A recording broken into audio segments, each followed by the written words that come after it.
I'm Christopher German for KCTV News for Monday, December 15th, 2025. The top stories we're following for you. The Oregon State Police Fish and Wildlife Division has issued a criminal citation in what officials confirm is the first illegal salmon harvest case since the successful removal of the Klamath River dams.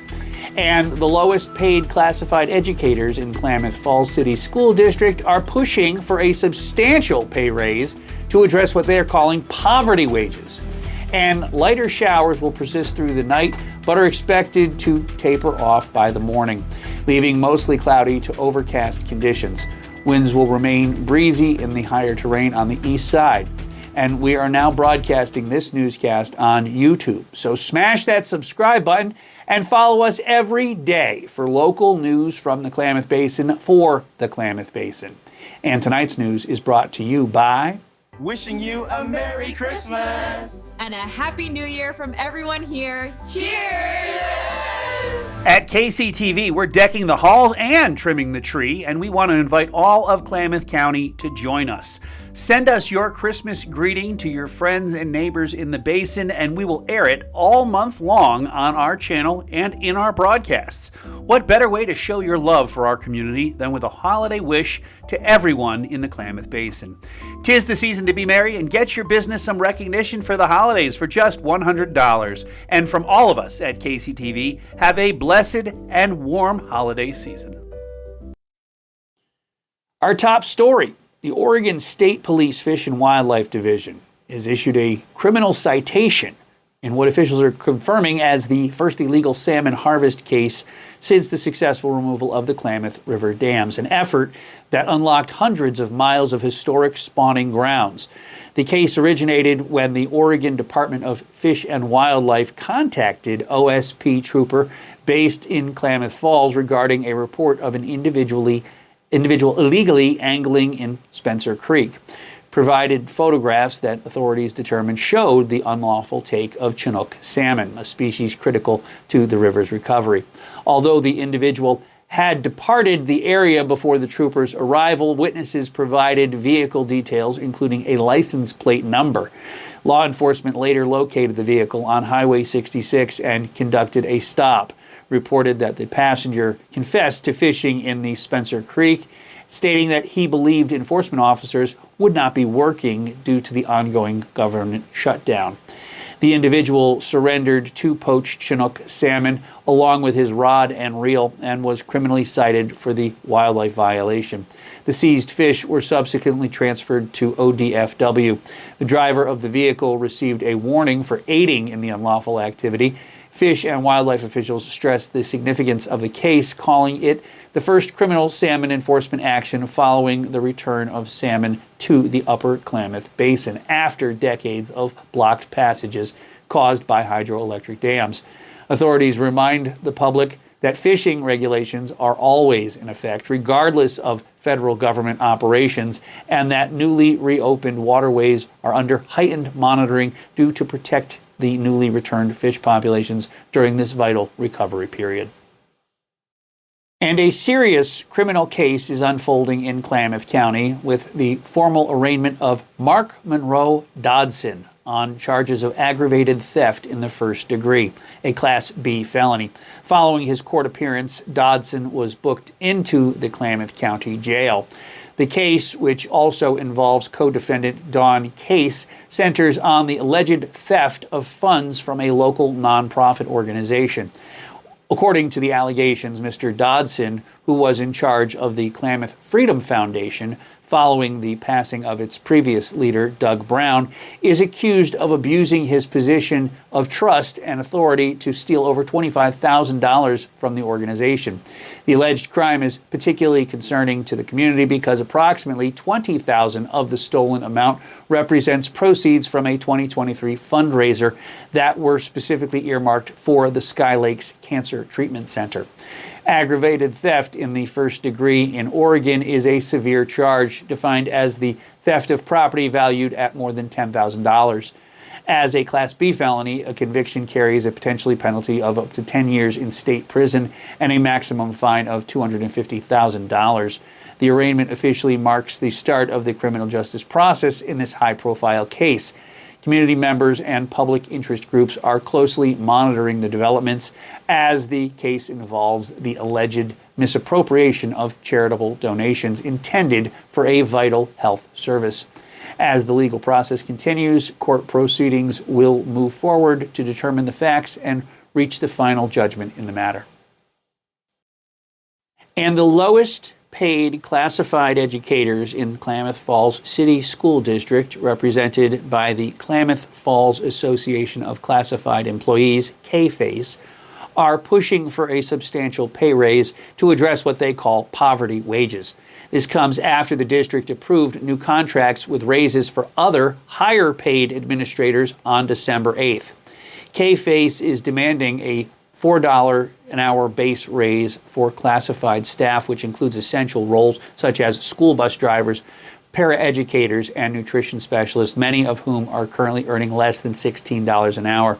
KFACE president and paraprofessional Lisa Danskin stated that 25% of classified educators rely on public benefits to survive, arguing the district does not respect their essential labor. The situation has drawn the attention of the state-level union, with Oregon Education Association President Enrique Ferreira flying into Klamath Falls. Ferreira, who is a former classified educator, warned that the refusal to address poverty wages nearly led to a strike in 2022. He stated that OEA, representing 42,000 educators, will no longer accept poverty wages for any educators in our state. The key events are scheduled for Tuesday, December 16th at Klamath Falls City Schools Central Office at 1336 Avalon Street in Klamath Falls. 4 p.m., classified educators and OEA President Enrique Ferrara will deliver an address to the public. And at 4:30 p.m., a critical bargaining session is set to begin. Educators anticipate this session will result in either a major breakthrough in negotiations or the formal declaration of an impasse, which is a significant step towards failed negotiations.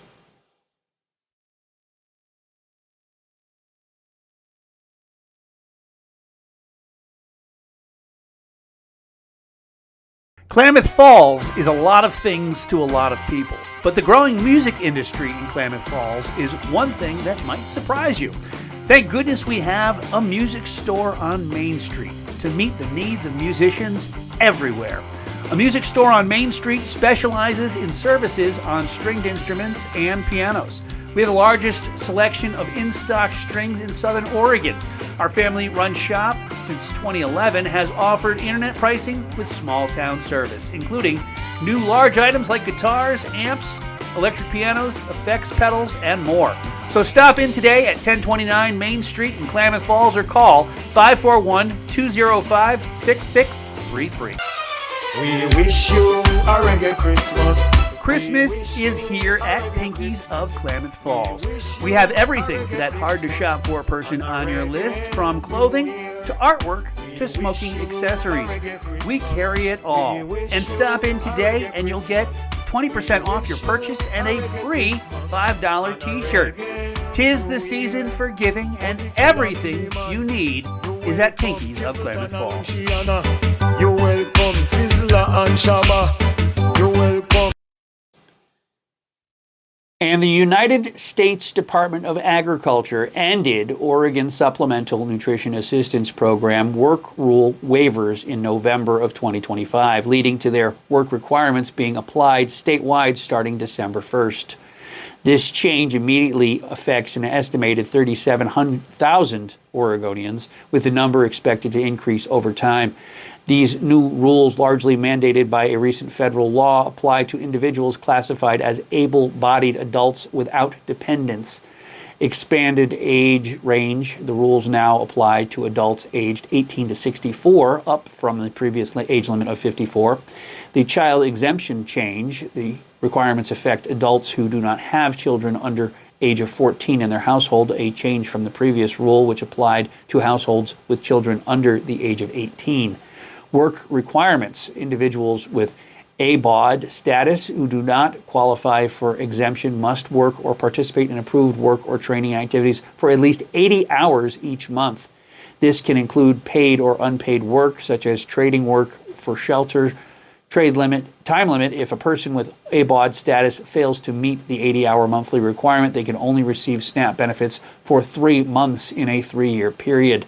Loss of previous exemptions. Groups that were previously exempt and are now subject to the work requirement include veterans, people who were in foster care, and those experiencing homelessness. A new exemption has been added for enrolled members of federally recognized tribes or people who have a parent or grandparent who is a member, as well as people who are living on certain tribal lands. The Oregon Department of Human Services encourages anyone who is unsure about how these new regulations work to apply to them and contact the ODHS Able-Bodied office. And Whale Watch Week will soon return to the Oregon coast, offering those hoping to catch a glimpse of a gray whale a chance to do so before the New Year's end.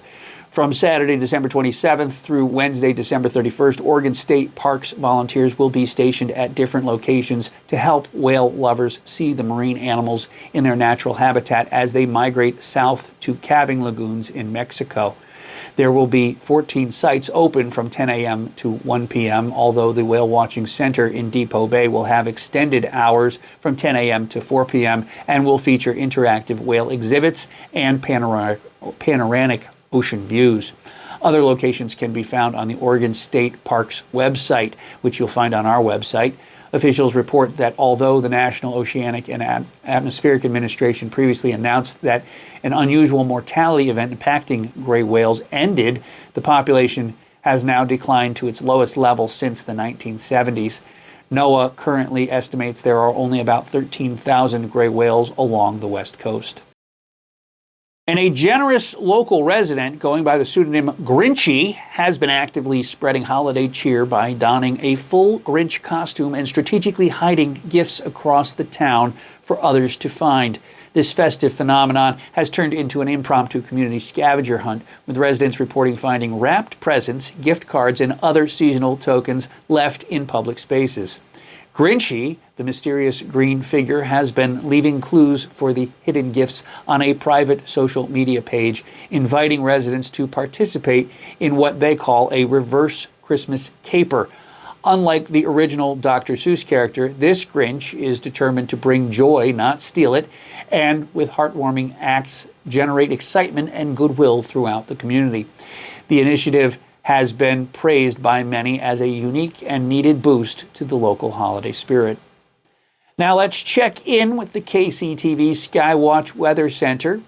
Lighter showers will persist through the night, but are expected to taper off by morning, leaving mostly cloudy to overcast conditions. Winds will remain breezy in the higher terrain on the east side. Low temperatures will vary significantly, with the east side expected to reach the mid-30s. This week will be active with several opportunities for precipitation.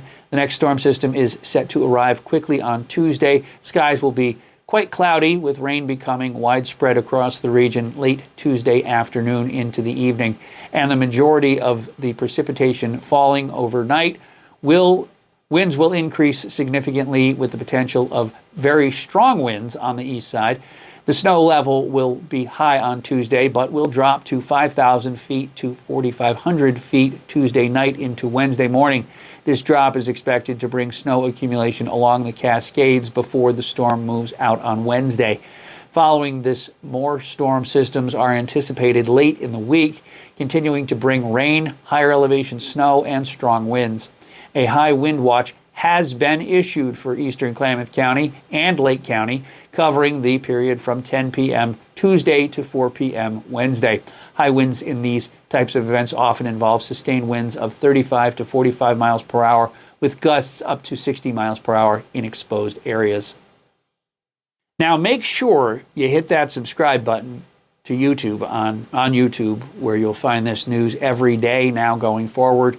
And make sure you log on to klamathcommunity.tv for the latest news, weather, and lifestyle news, including these daily stories posted, and you will find those exclusively on the KCTV news page. So for KCTV News, I'm Christopher German, and we have an update in the Christmas gift giving that we're going to be doing here at KCTV. Today I was down at Wubba's Barbecue, and I also stopped by Bling Tooth. And they have all provided Bling Tooth provided a 30-minute whitening session. Wubba's Barbecue provided a $25 gift card to get good barbecue. And we're going to be turning this whole thing is going to be laid out here, all on my desk. And we're going to do everything on the 23rd. I'm going to go down every item that has been donated. We also have People's Bank is going to be giving us a gift basket. Clamoya Casino gave us a whole weekend out there. It's going to be grand to spend that time there. Jay Steakhouse gave us a very nice gift card. We have all kinds of very, very generous gifts that the business community has donated to this, and we're all going to be meeting down at probably Pikey. I think it's going to be the Pikey. I have to ask them, of course. I haven't asked them yet, but we'll see what happens. But we have all kinds of opportunities for you to get some money off of a meal, get some special stuff. Pinky's said that they're going to be giving us a hat and a shirt. It's all kinds of amazing details, amazing gifts have been donated, and it's all come together in our first year of KCTV's holiday giveaway. And I can't say how grateful or how thankful I am for all the people that have donated, all the wonderful businesses that are going to be showing up. And we have done this as a just true community support. So thank you one and all businesses that have joined this. And we'll be running your names down on the 23rd, and then we'll be giving them away on the 24th. For probably an hour or two at someplace. It's going to be a great holiday thing. I think I'm very excited for this. I'm super excited for this. So thanks for watching, and it's going to be a little rainy this week, but we'll muddle through as we always do, and maybe we might even get a few flakes of snow mixed in. That who knows? We'll see what happens. But God bless you for watching. God bless you for supporting this station, and as always, thank you so much for all that you do to keep this station on the air and keep it going. I'm Christopher German in the KCTV News Center, and we'll see you guys again for Tuesday. God bless you. Good night, and we'll see you guys again on Tuesday. Here's how Safe Families works. If your mom or dad has a problem, like they get sick and go to the hospital or something, and you don't have like an aunt or an uncle or a grandma to take care of you for a couple of days, you call Safe Families. And that's when the good stuff starts to happen. There's families in Klamath County that have been trained to take care of kids until mom or dad get back on their feet. And the kids get to go home and be a family again. Pretty cool, huh? Go to heartswithamission.org and find out all about it.